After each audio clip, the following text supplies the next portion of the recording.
Este, ha sido un verdadero amigo durante todo este tiempo que lo hemos conocido y donde está ahorita está tratando de llevar conocimiento también. Vamos a hablar de gasometría arterial. Ayer hablamos de monitoreo, de la ventilación mecánica, y hoy vamos a hablar de un aspecto de la ventilación mecánica sin la cual esta no se pudiera dar, y es el monitoreo gasométrico. Y resulta que muchísimas veces, cuando vemos una gasometría, muchos de nosotros ponemos esta cara, pues. Una cara de que no sabemos de qué se trata, pues, exactamente. Sobre todo cuando nos estamos iniciando, pues nos estamos iniciando.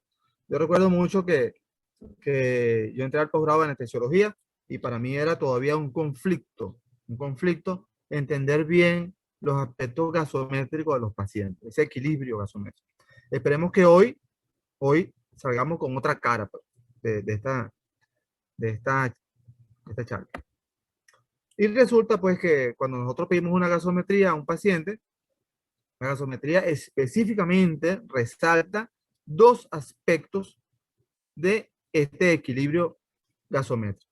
Uno es el estado ácido-base y otro es el estado de oxigenación.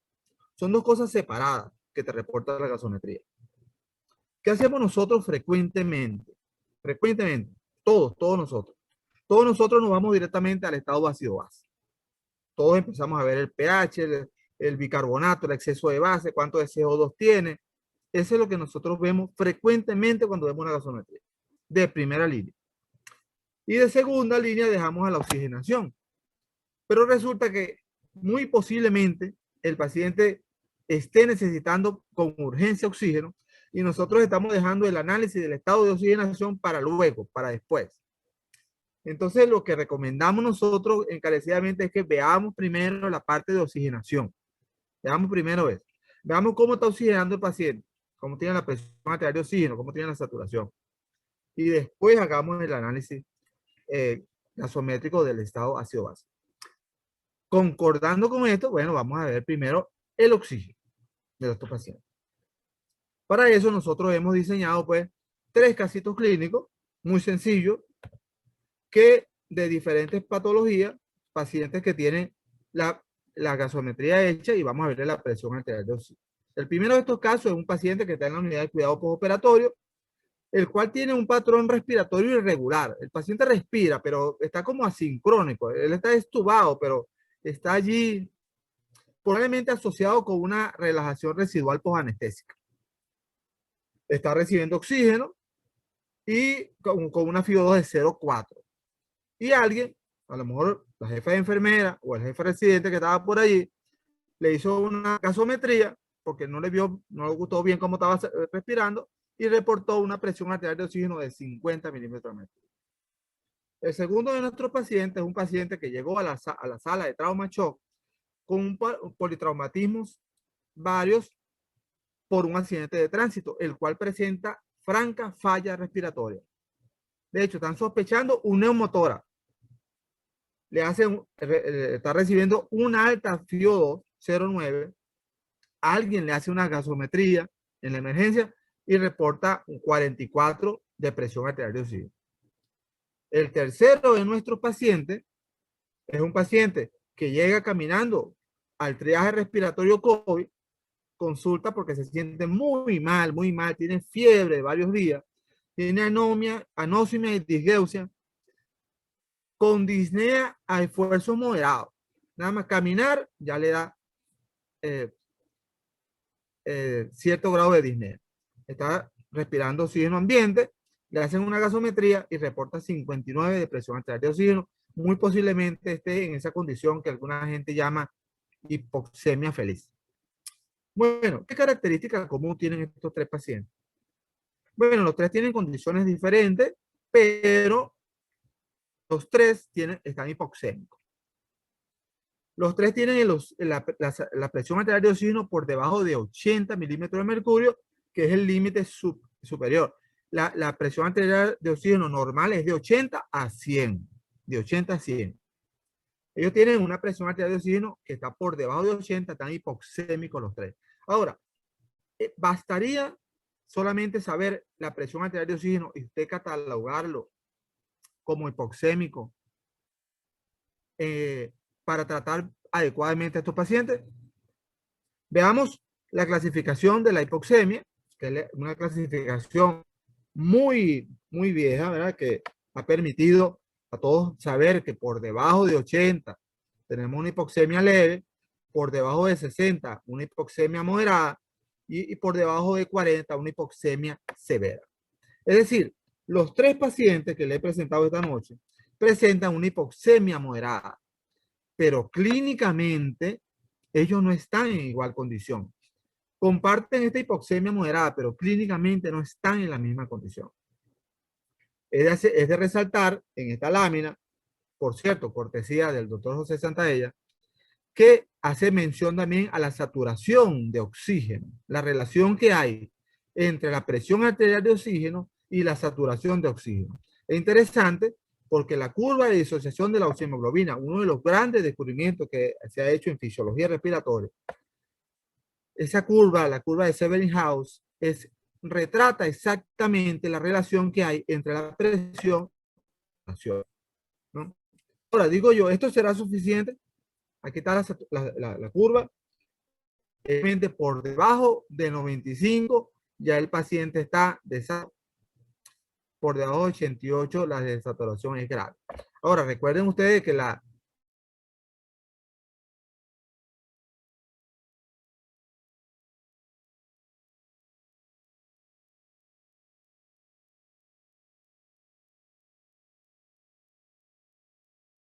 en una parte de la curva y nosotros no sabemos exactamente en dónde está, sino hasta que después que se estabiliza, sobre todo cuando cae en barrera por aquí, ¿verdad? Ok, entonces tenemos tres pacientes que tienen hipoxemia moderada, pero bastaría nosotros solamente con esa clasificación. Yo digo que no. Yo digo que nosotros pudiéramos hacer tres cositas más para valorar el estado de la oxigenación, entre otras muchas que se pueden hacer. Una es saber que la FiO2 va a condicionar la presión arterial de oxígeno. Es decir, no basta con saber cuál es la presión arterial de oxígeno o la saturación del paciente. Tienes que informarme cuánto de FiO2 está recibiendo el paciente, porque aproximadamente 500 veces la FiO2 debe ser la presión arterial esperada. Es decir, la presión arterial de oxígeno depende de la FiO2 que se esté aportando. Aproximadamente 500 veces. Claro, no es exacto. No estamos, acuérdense que estamos hablando de fisiología respiratoria, no es matemática, no es álgebra, no es aritmética, perdón, aritmética. ¿Por qué? Porque aquí nosotros respiramos 0,21, por 500 da 105 y nosotros no tenemos un valor normal de 80 a 100, ¿no? Pero es aproximado. Otra fórmula que quiero que nosotros manejemos esta noche es la fórmula del índice de Kirby, también conocido popularmente como el PAFI, la relación que hay entre la presión arterial de oxígeno y la FiO2. Es decir, en esta fórmula se compara la oxigenación arterial del paciente con diferentes grados de FiO2. Entonces nosotros agarramos la presión arterial de oxígeno, la dividimos entre la FiO2 que estamos recibiendo y dependiendo del resultado nosotros sabemos en dónde está el paciente. Si esta relación da más de 300, el paciente entonces está en una condición. Si está menos de 300, está en otra. Lo normal es que mientras más alto sea la PAFI, mientras más alto sea la relación presión de oxígeno, FiO2, mejor. Y por último, vamos a hablar de una fórmula que nos da más exactitud incluso que la PAFI, pero que esta noche no vamos a desarrollar tanto, sobre todo por cuestiones de la charla, que es la relación que hay entre la presión arterial de oxígeno y la presión alveolar de oxígeno. Con estas tres fórmulas, si usted analiza el estado de oxigenación del paciente, con estas tres fórmulas va a ser mejor, mucho mejor que hacerlo solamente con la clasificación de la hipoxemia. Vamos a ver nuevamente a nuestro paciente, pero ahora desde otra óptica. Vamos a verlo con las fórmulas que hablamos. El primer paciente, un paciente que estaba recibiendo 0,4 de FiO2 con una presión arterial de oxígeno de 50, que estaba con una relación residual posanestésica. Ese paciente reporta 50 de presión arterial de oxígeno, pero según 500 veces la FIO2, debería estar alrededor de 200. 200.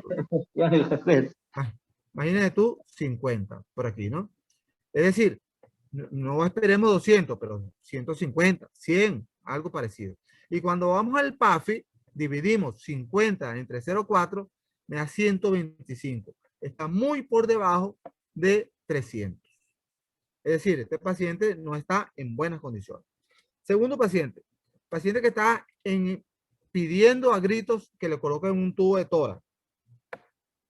Está recibiendo 0,9 de FIO2 multiplicado por 500 debería ser 450 la presión arterial esperada de él.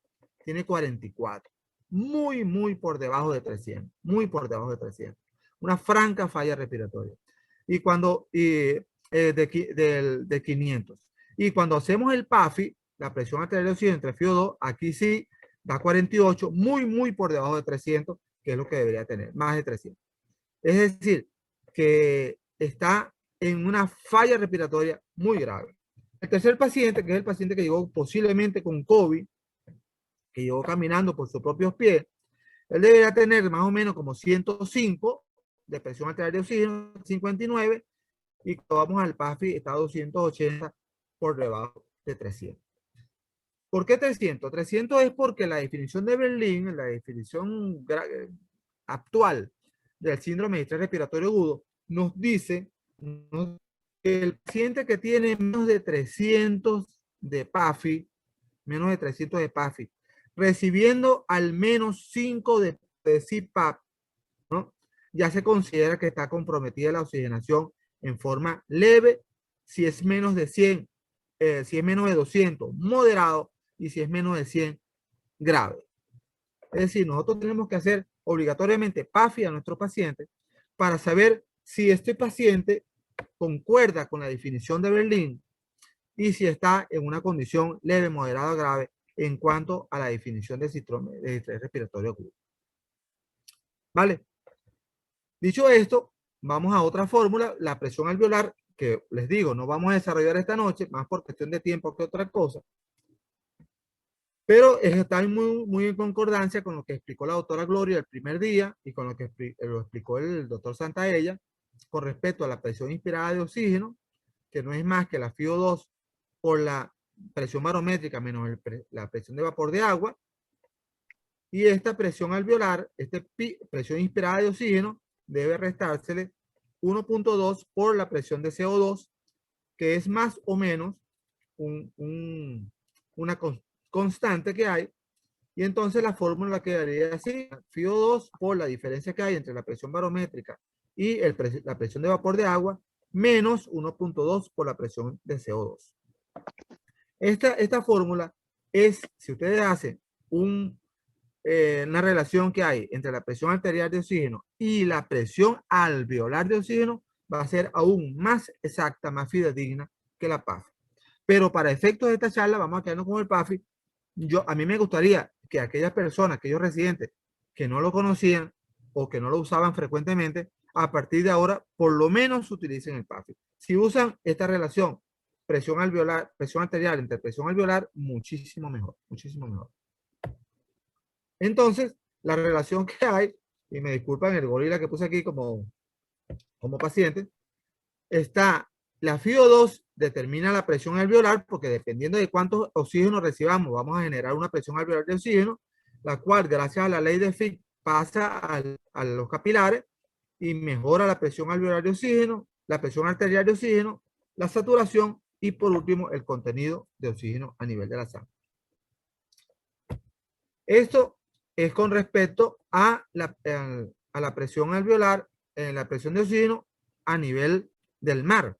Ya también la doctora Gloria y Santaella hablaron de cómo se modifica en la medida que usted asciende, en la medida que disminuye la presión barométrica, cómo disminuye la presión inspirada de oxígeno. Aquí pusimos como ejemplo, ¿no?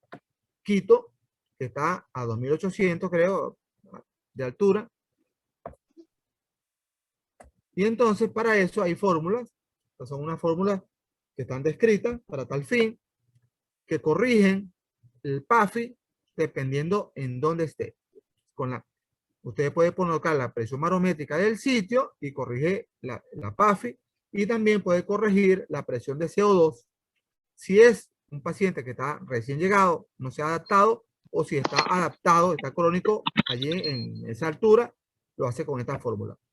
Me parece interesante porque cuando fuimos a Quito a un taller de ventilación mecánica que promocionó Sanespi, nosotros tuvimos que adaptarnos a esta fórmula para poder dar exactamente las presiones de las PAFI y la presión de CO2. También estamos en una situación que no solamente estamos hablando de hipoxemia. Algunos pacientes, ya como vieron en la curva de disociación de la oxihemoglobina, pudieran estar con hiperoxemia. Es decir, CO2 arterial, oxígeno arterial por encima y valores normales por encima de 100. Y la curva de la saturación, como te da máximo 100%, tú no sabes si ese paciente tiene 100, si tiene 200, 300 o 400 de presión arterial de oxígeno, ¿no? ¿A qué se debe esto? Bueno, algunos pacientes hiperventilan, pero lo más seguro es que sea porque se le da demasiado oxígeno. Nosotros abusamos con el oxígeno. Hacemos hiperoxia muy frecuentemente, muy frecuentemente. Y yo les voy a enseñar dos gasometrías que yo aprecio mucho, estas dos gasometrías. Ustedes dirán, bueno, urgente no son, porque una es de febrero del 95 y otra es de febrero del 96. Son dos gasometrías cuando yo estaba de R2 y de R3 respectivamente. Y fíjense ustedes que son dos pacientes que eran parte de mi tesis de grado, que le administramos oxígeno 100% con ventilación JET.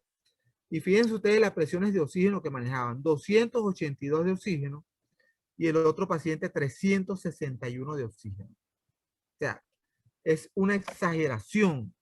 Claro, nosotros lo usamos por un tiempo corto, pues, solamente para demostrar que era efectivo el método de ventilación JET, pero era efectivo para oxigenar, pero no tan efectivo para ventilar, porque fíjense ustedes, los pacientes retenían CO2 y terminaban haciendo una acidosis respiratoria, ¿no? Sirva esto de entrada para la parte de ácido base. Fíjense ustedes como aquí, como les decía, la gasometría está dividida en dos: estado de oxigenación y estado ácido base. Pero lo que quiero resaltar en este momento es la hiperoxemia, que hace daño a los pacientes, puede aumentar la producción de radicales libres, puede producir fibrosis pulmonar, un montón de efectos. Mientras menos oxígeno que tolere el paciente, mejor. Ok, ahora terminamos con la parte de oxigenación, ahora vamos a hablar con la parte de ventilación, la parte de pH. Entonces nosotros tenemos un paciente en el cual, alterado el equilibrio, pudiera presentar o bien acidosis, bien sea metabólica o respiratoria, o alcalosis, bien sea metabólica o respiratoria. Vamos a hablar un poquito de teoría. No se aburra. Va a ser muy poco lo que vamos a hablar. Siempre que sea posible, hay que tratar la causa subyacente que origina el trastorno. El paciente no es una gasometría que dice que tiene el bicarbonato bajo. No, no. El paciente es un todo, es sistémico, y nosotros tenemos que tratar de buscar cuál es el mecanismo que generó el trastorno para corregirlo. Por ejemplo, si el paciente tiene una cetoacidosis diabética, nosotros no podemos tratar la acidemia que tiene él, y la acidosis metabólica, sino tratar la condición de su diabetes alterada, ¿no? Siempre que sea posible, hay que tratar el trastorno subyacente. Hay que saberse los valores normales, ¿no?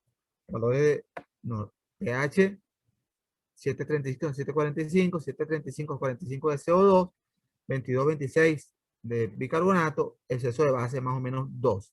Siempre con las correcciones pertinentes con respecto a la presión barométrica. Y bueno, vamos a hablar un momentico de que es un ácido, es una sustancia capaz de donar un electrón, un protón, y una base es la sustancia capaz de recibirlo. Ese es un concepto que tiene más de 100 años, ese concepto.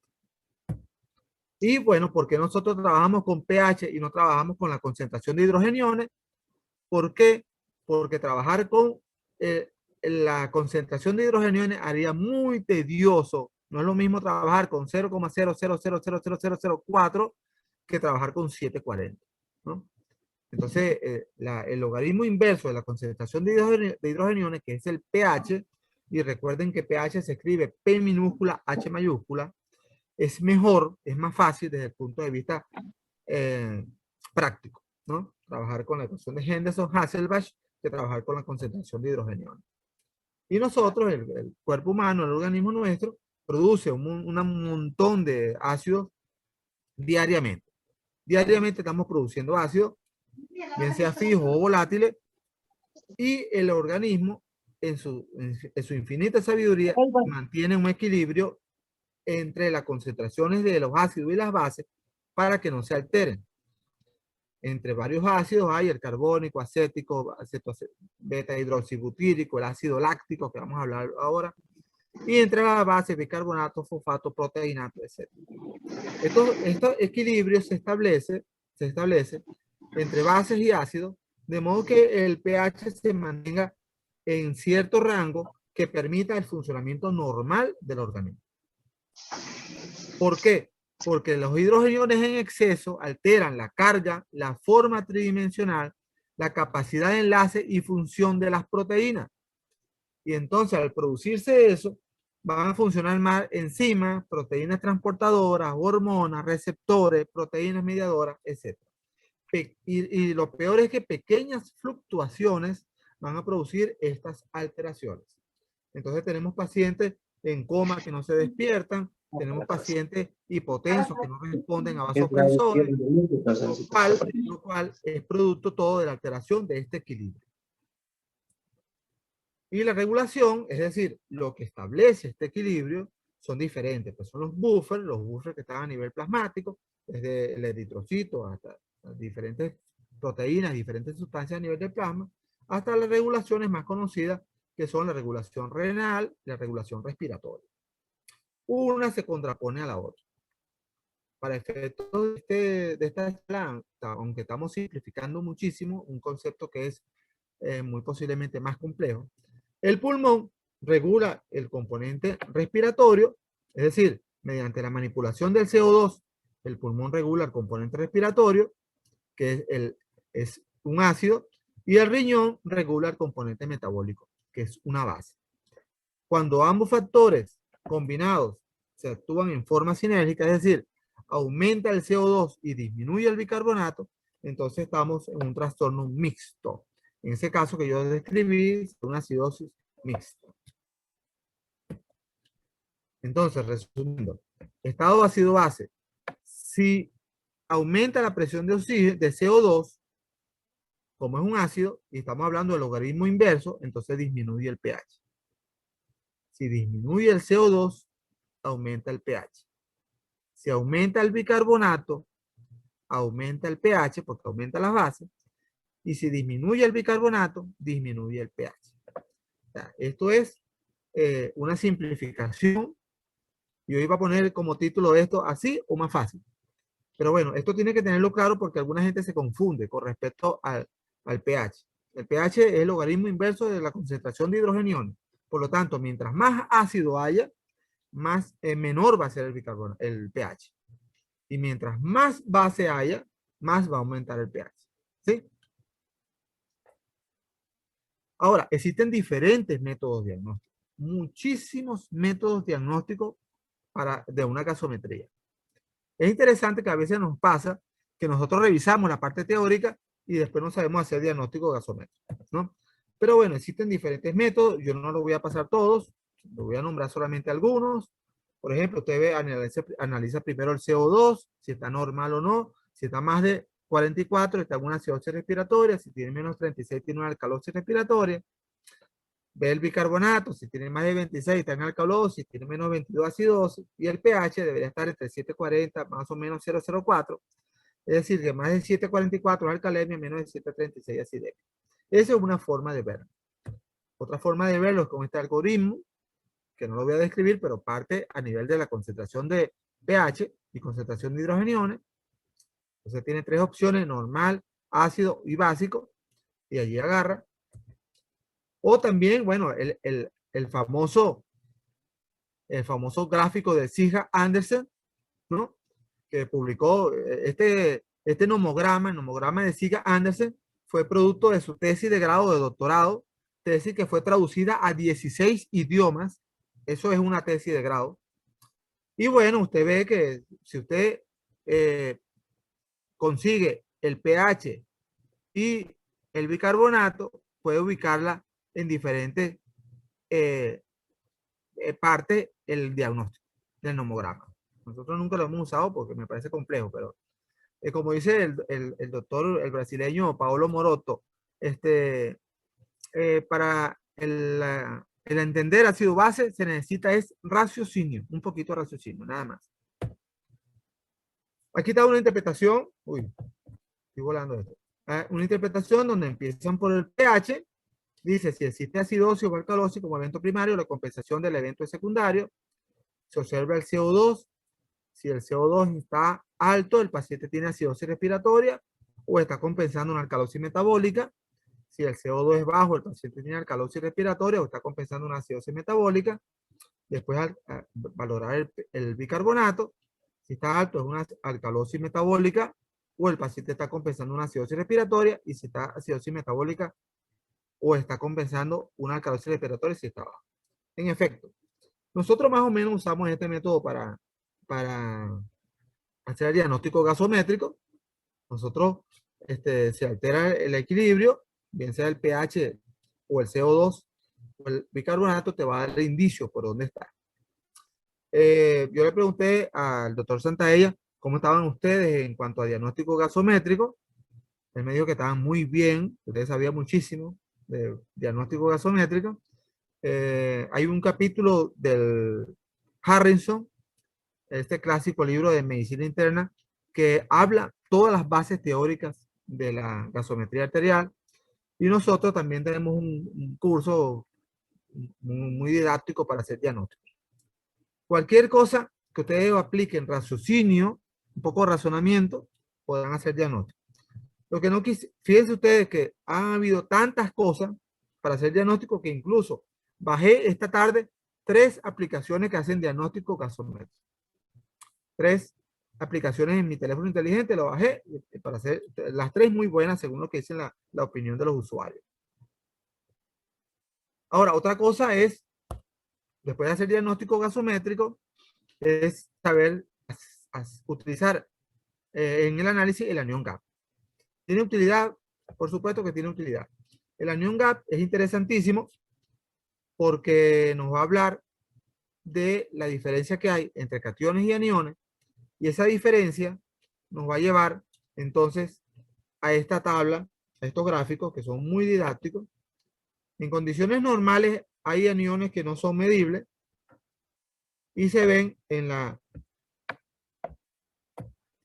el gráfico A, en el cual el sodio está como el principal catión, cloro más bicarbonato son los otros aniones, y hay unos aniones que son no medibles. Esa es la definición de anión GAP, son la suma de los aniones no medibles. Hay una cantidad de aniones que no medimos y que más o menos dan entre 8 y 12, 12 o 16, depende si lo hace o no con potasio. Total que entre 12 y 16 más o menos debería estar esto que medimos. ¿Qué pasa cuando el bicarbonato baja? Entonces tenemos un anión GAP elevado. Esta es una acidosis metabólica. Uy, Dios. Esto es una acidosis metabólica con anión GAP elevado. Porque aquí aumenta el gap.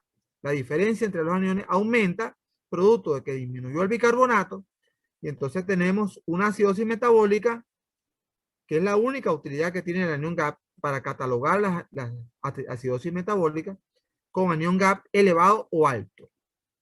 Y por último, tenemos una condición de una disminución del bicarbonato, pero es por a expensas del aumento del cloro. Entonces, el GAP no está elevado, sino que más bien o está normal o está disminuido. Entonces, esta acidosis metabólica se llama acidosis metabólica con el anión GAP bajo o normal o hiperclorémica. Entonces, resumiendo, el anión GAP sirve para catalogar las diferentes acidosis metabólicas que hay. Tenemos un anión GAP normal cuando está entre 12 y 16, 8 y 12, según otros autores, cuando está por encima de esos valores, por encima de 12, está elevado. Esto sería una acidosis metabólica con anión GAP elevado.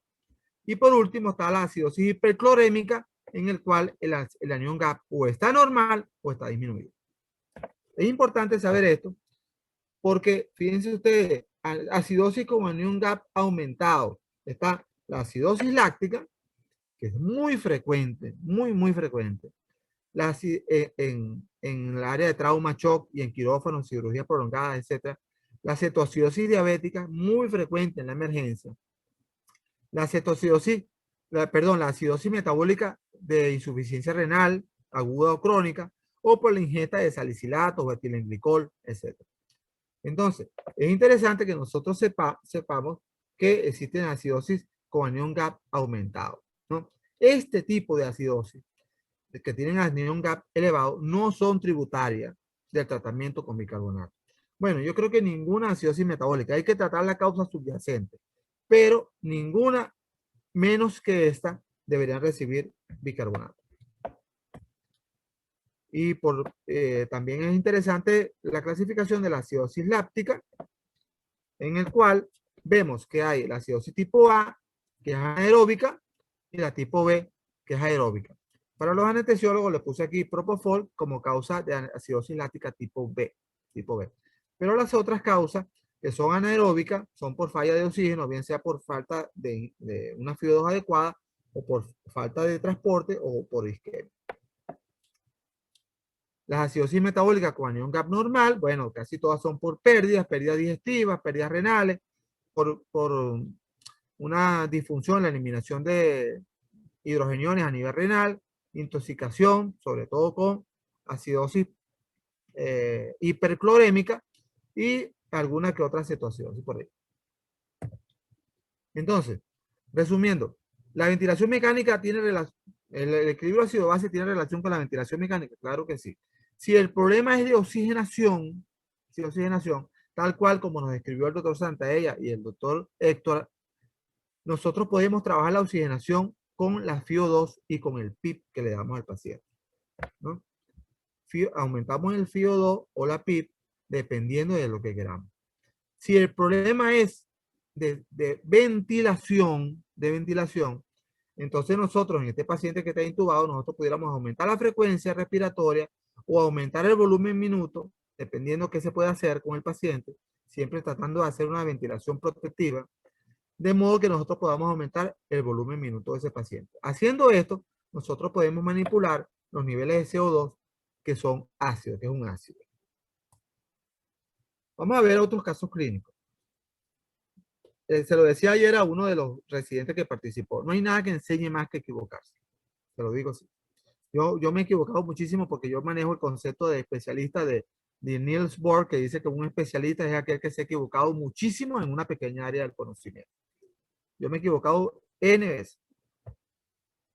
Muy bien, pero antes de ver el paciente, antes de ver la gasometría, hay que estar claro que nosotros no estamos viendo un papelito que dice los datos gasométricos, sino que tenemos que ver los antecedentes del paciente, signos y síntomas, examen físico, después que viene la gasometría arterial y los exámenes complementarios. Vamos a ver, ya estamos terminando. Quisiera ver si es posible, José, que participaran los residentes en este momento. Tengo 3 casos clínicos en los cuales creo que ellos pudieran participar activamente. Ya estamos terminando la presentación. Perfecto. En este momento ya todos los participantes están habilitados para usar su audio y su video. Ok. Les pregunto.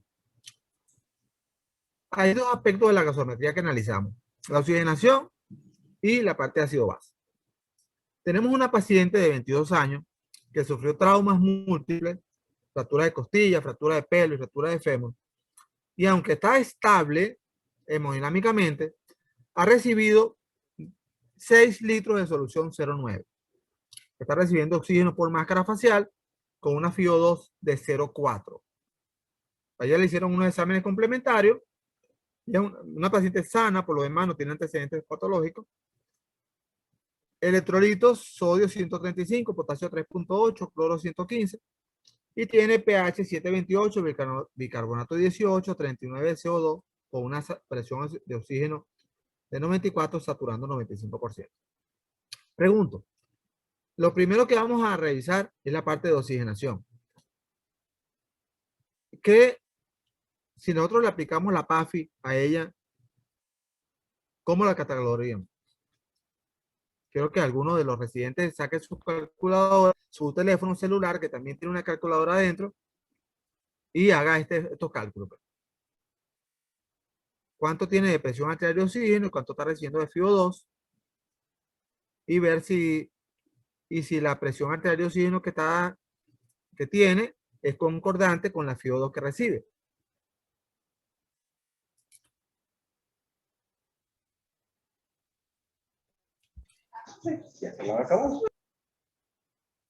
¿Algún voluntario o voluntaria?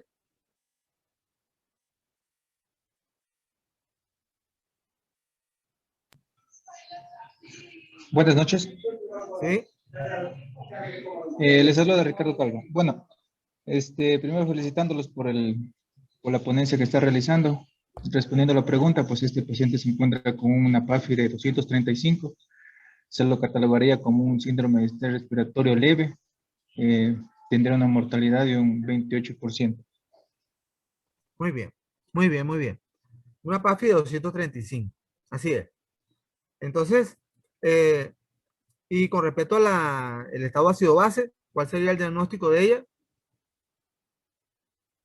Este diagnóstico lo acabamos de ver. ¿Será útil en ella, de acuerdo al diagnóstico, calcular el anion gap?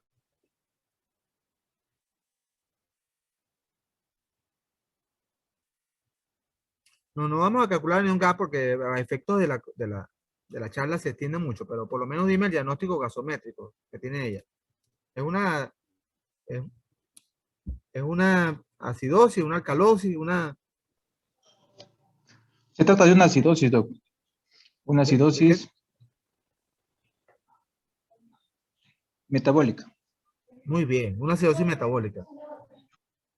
¿Y tú me pudieras aproximar por qué hizo esa acidosis metabólica? Ella.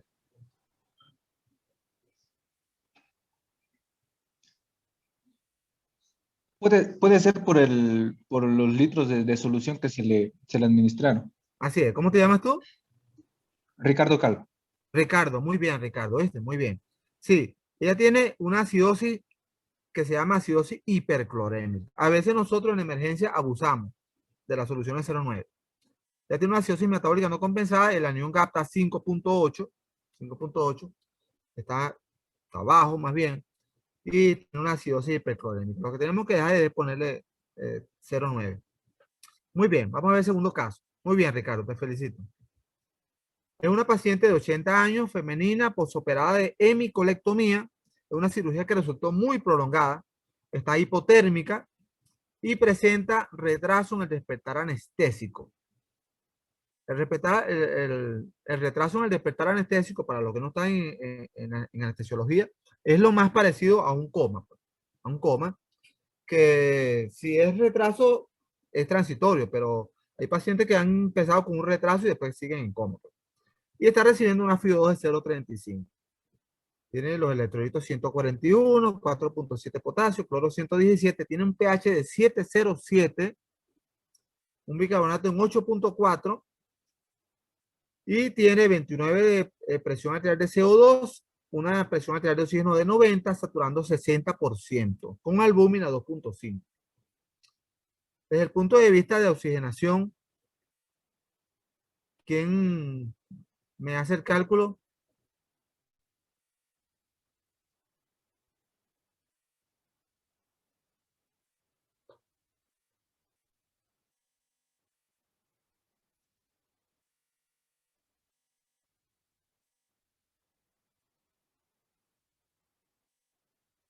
¿Alguien que no sea Ricardo?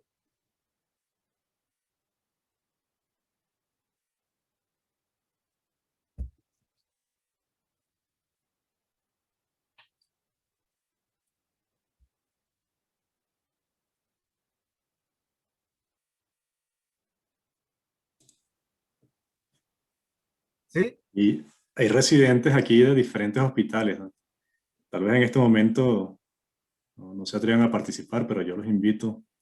Hay residentes aquí de hospitales de Quito, de Cuenca, de Guayaquil, de Loja, Sí, del Hospital General Docente de Calderón, del Vicente Corral Moscoso en Cuenca, del IES José Carrasco en Cuenca, del IES Los Ceibos de Guayaquil, del Isidro Ayora en Loja, y evidentemente del Hospital de Yansasa, de donde es el doctor Ricardo Calvo.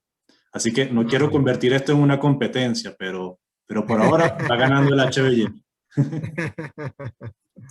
No, lo que hay que ver es si esta saturación de 60% es tan grave como parece ser, ¿no? Entonces, recuerden que es una señora de 80 años de edad y que está hipoproteinémica. Bueno, pudiéramos hablar, si alguno está interesado, esta señora tiene todos los números para no despertarse después de una cirugía prolongada. Es una paciente que está hipotérmica, esa causa de retraso del despertar anestésico. Está hipoproteinémica, causa de retraso en el despertar anestésico. Está acidótica, causa de retraso en el despertar anestésico. Bueno, estamos allí, pues. Sin embargo, le están dando una fracción inspirada de oxígeno adecuada, 0,35.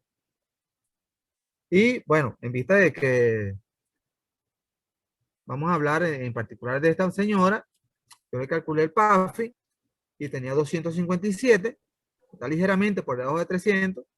No es que exactamente esté en un distrés respiratorio, pero está saturando un poco bajo, aunque vamos a hacer una corrección con respecto a la edad de la paciente. Ella debería tener 175 si fuese una persona de una edad no, menor de 65 años. Ya por encima después de los 40 años comienza a bajar la presión arterial de oxígeno. Así que yo tengo unas cuantas milímetros de mercurio medio por ahí. Y con respecto al diagnóstico gasométrico, bueno, evidentemente tenemos una acidosis metabólica, ¿no? Que le calculamos el anion gap, está 20.3, elevada. A nadie se le ocurra, por favor, ponerle bicarbonato a este paciente. Se le hicimos una corrección de anion gap corregido dependiendo de la albúmina y nos dio 24, o sea, más elevado aún. Y bueno, concluimos que tiene una acidosis láctica. Muy bien, con respecto a la edad, es interesante que hay una fórmula que corrige la presión de oxígeno según la edad del paciente. Entonces, la presión de oxígeno es igual a 100 menos la multiplicación que da el producto de 0,5 por la edad. Esta señora tiene 80 años, 80 por 0,5 es 40, 100 menos 40 es 60. Entonces la presión de oxígeno de ella no está tan baja como aparentaba estarlo, porque tiene 60 casualmente. Entonces lo que sí tiene el problema de ella es con la acidosis metabólica, que eso no va con la edad.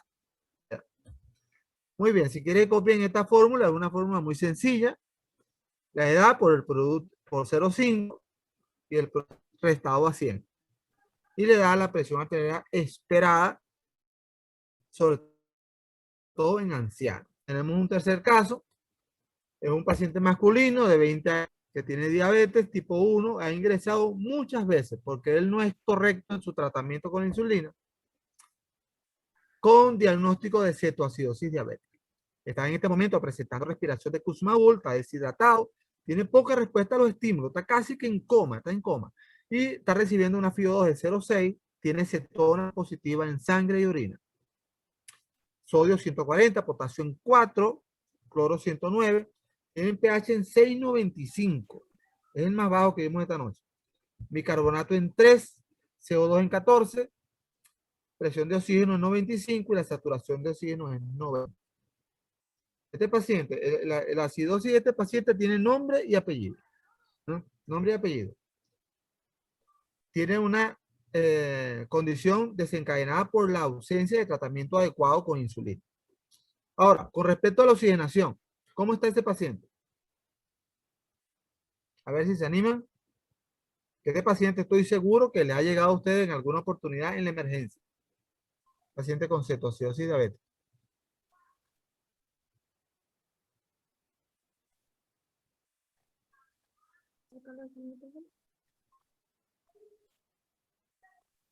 Ya estamos, dirían, en descuento, estamos ya, dirían los futboleros, en tiempo de descuento.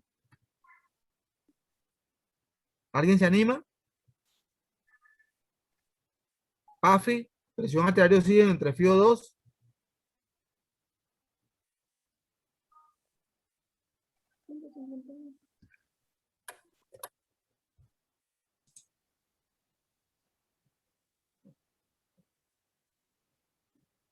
Muy bien.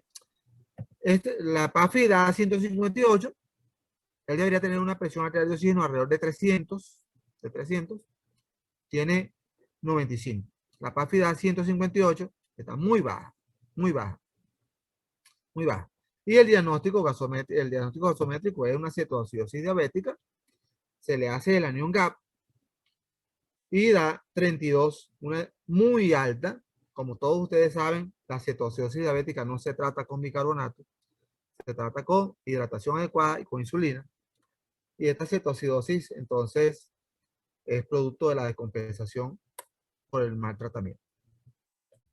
Bueno, yo estoy muy alegre por haber participado en esta jornada. Estaré conectado hasta el final. Todas estas noches voy a conectarme para escuchar el resto de la charla. Les traje a colación una foto que le tomamos al doctor José Santaella cuando hicimos nuestra jornada en Quito. Estaba explicando en ese momento lo que es la maniobra de reclutamiento alveolar con un pulmón de cerdo.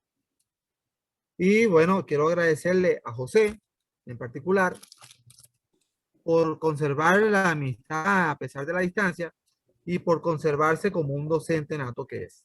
Yo te felicito, José. Felicito a Ricardo y al hospital que representa, que ganó la competencia CAI de los 3 casos clínicos. Y bueno, me despido. Muchísimas gracias. Estamos a su completa disposición para preguntas o comentarios. Muchas gracias a usted, doctor Miguel Silva. Para nosotros es realmente un honor tenerlo en este ciclo de conferencia. Y agradecido, esperamos que nos podamos seguir viendo, aunque sea por Zoom. Sí. Un abrazo, doctor.